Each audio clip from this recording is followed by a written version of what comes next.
Accountability has always been important, but it has never been more important than right now.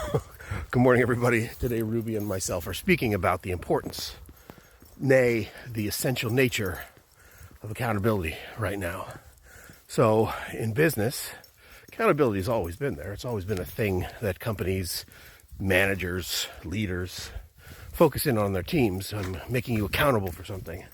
But accountability in business has never been more challenging nor more essential than right now. And I say that in light of the things that we're seeing in the changes in business that are happening right this minute.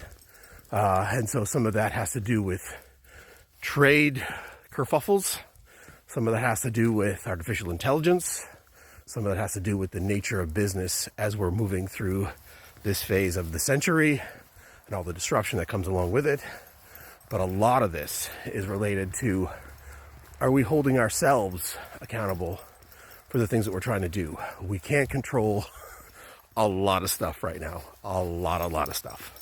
So we shouldn't beat ourselves up about that.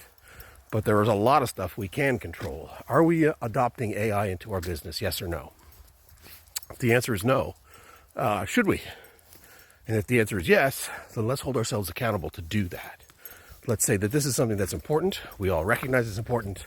The world has changed, and now we have to move forward with it. How can we put accountability on that process? How can we say this is something that has to be done? And so some of that is holding people accountable. Some of that is holding our process accountable.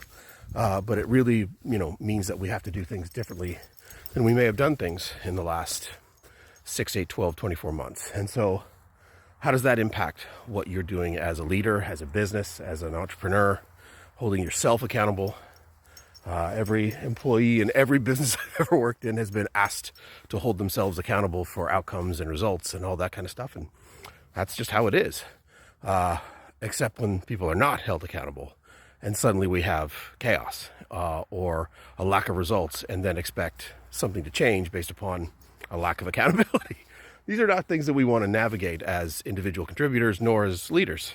So for an individual entrepreneur, when you have to hold yourself accountable, now it gets really hard, because now even if you have a team, that accountability lies with you, and then everything that flows downhill from there has to make sure it rolls up to you. And so I use the term accountability very specifically around how can we make sure that we are taking good information, good data, good stuff, and actually using it, actually doing something with it. It's one thing to say, hey, I did this thing, or I'm working on this thing.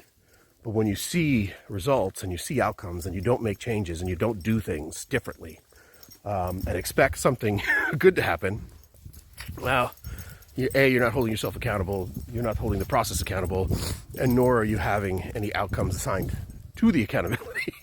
So I use the word accountable quite a lot there. Anyway, bottom line, think about that in your work. Think about that in your business. And I say that for employees, I say that for entrepreneurs, I say that for business leaders. Accountability is a superpower. If I am extremely accountable for what I do, and if I say I'm going to do something and I don't do it, that shouldn't make me feel good. Or if I say there's a result that I'm going to go get and I don't get it, but I didn't even try because nobody held me accountable, that's a problem too. So if I really tried, and I really wanted it, and I really thought it was, and then the chips fell differently. It is what it is. So use that. Ruby and I are going to be accountable to each other to make sure these walks and these videos continue. She doesn't like that, but it's fine. She's the boss, but whatever. For today, we want you to think differently about how you're using accountability. If you're working with somebody and they're not being held accountable, what does that mean?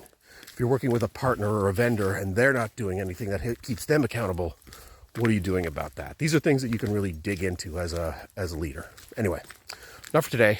Walking and talking with Ruby.